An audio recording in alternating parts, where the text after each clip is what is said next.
Doctor Iffat. आज हम जिस टॉपिक पर बात करेंगे वो है हाइपोथायराइडिज्म। हम देखते हैं कि हाइपोथायराइडिज्म है क्या।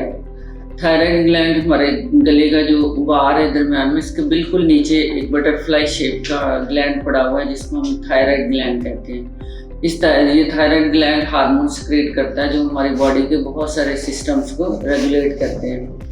थायराइड ग्लैंड जो हार्मोन सिक्रेट करता है उसमें T3 और T4 हार्मोन्स हैं, जिनका टेक्निकल नेम T4 को हम थायरॉक्सिन कहते हैं और T3 को ट्राई आइडोथायरोनिन कहा जाता है। ये हार्मोन हमारी बॉडी के लिए इंतहाई ज़रूरी है। हमारी बॉडी का जो एनर्जी लेवल है उसके साथ इसका ताल्लुक है। इसके अलावा कार्बोहाइड्रेट और फैट की बॉडी में क्या रेशो होनी चाहिए उसके साथ इसका लिंक है। इसी तरह जो हमारे जिस्म को कितनी प्रोटीन बनानी चाहिए और वो कितनी बना रहा है उसके साथ इसका लिंक है। हार्ट बीट के कम या ज़्यादा होने के साथ इसका ताल्लुक है। इसी तरह आपको बॉडी टेम्परेचर और मेटाबॉलिक रेट को भी कंट्रोल करता है। कुछ वजूहात ऐसी होती हैं जिसमें अगर ये थायराइड ग्लैंड हार्मोन कम सिक्रीट कर रहा हो या इसकी एक्टिविटी में कमी आ जाए तो उसमें बहुत सारे साइन और सिम्टम या कॉम्प्लिकेशन पैदा हो जाती है। सबसे पहले हम देखते हैं कि वो कौन सी ऐसी वजूहात हैं जिनकी वजह से थायराइड ग्लैंड सही तरह से हार्मोन नहीं बना रहा होता।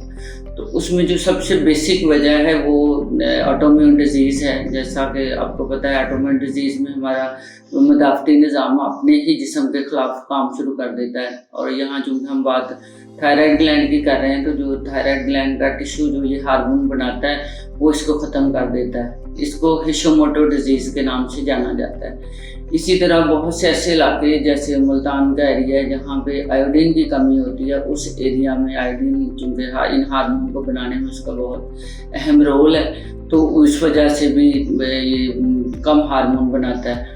कैंसर जिन लोगों को हो जाता है और कैंसर की रेडिएशन थेरापी की वजह से भी कुछ लोगों में ये थायराइड अफेक्ट होता है। इसी तरह थायराइड की ग्लैंड की जो इन्फ्लेमेशन है थायरोडाइटिस की वजह से भी जो स्टोर हार्मोन होता है वो ख़त्म हो जाता है और इसमें हाइपोथायराइडिज्म पैदा हो जाता है। बहुत सी और भी वजूहात हैं जिनकी वजह से कुछ लोगों में बचपन से ही थायराइड ग्लैंड कम इसकी एक्टिविटी होती है और इसके हार्मोन कम बन रहे जाते हैं, तो इस वजह से ये कॉम्प्लिकेशन पैदा होती है। हम देखते हैं कि जब थायराइड ग्लैंड की वर्किंग या एक्टिविटी में कमी आती है तो उससे कौन से साइन एंड सिम्टम ज़ाहिर होते हैं जिससे हमें पता चलेगा कि थायराइड सही काम कर रहा है या नहीं कर रहा। तो उसमें चूँकि ये फीमेल में 8 गुना मर्दों की निस्बत ज़्यादा कम यानी इसकी सिक्रेशन होती है, तो इसलिए फीमेल में ये मेंस्ट्रुअल साइकिल पे उसका बहुत अफेक्ट होता है।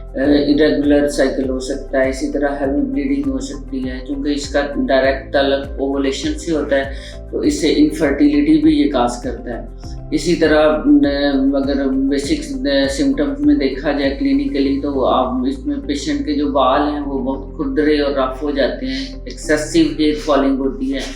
में भी विटामिन डी और B12 की कमी की वजह से भी हो सकता है, लेकिन उसमें एक रीज़न थायराइड ग्लैंड या हाइपोथायराइडिज्म भी है। इसी तरह स्किन खुरदरी और ड्राई होती है, पेशेंट में कॉन्स्टिपेशन देखने को मिलती है।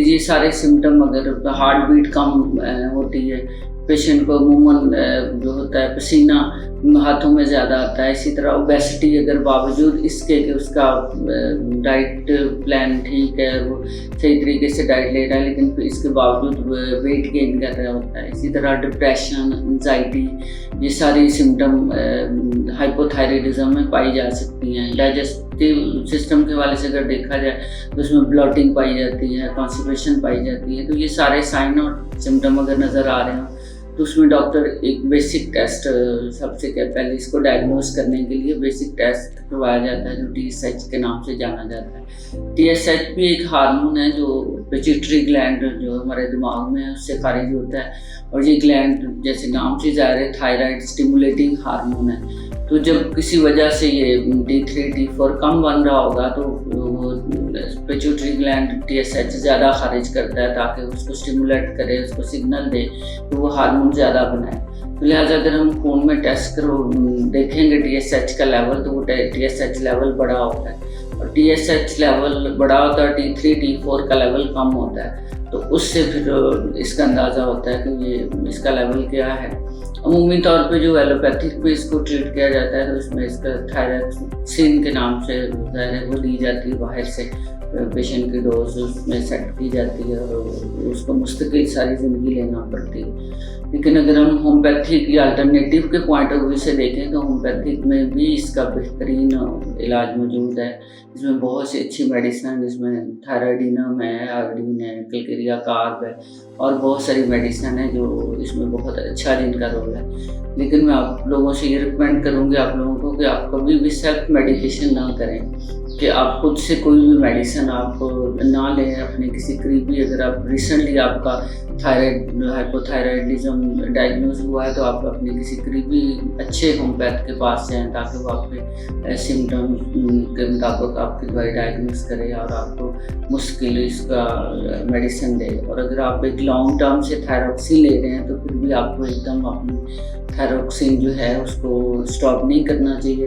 आप होम्योपैथिक या कोई भी ट्रीटमेंट अगर स्टार्ट करते हैं तो उसको अपने डॉक्टर को बताएं, फिर आहिस्ता आहिस्ता मेडिसिन के साथ उसको कम करते करते ख़त्म कर दें। तो इस तरह से ये हाइपोथायराइडिज्म के इसकी कुछ बेसिक चीज़ें थी जो मैंने आपसे शेयर की।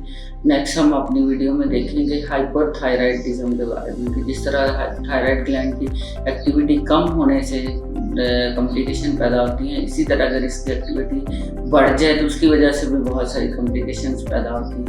तो हम नेक्स्ट अपने उसके बाद हाइपरथायराइड के बारे में बात करेंगे ताकि थायराइड ग्लैंड के बारे में आपको बेसिक इंफॉर्मेशन दी जा सके। तब तक के लिए अपना ख्याल रखिएगा।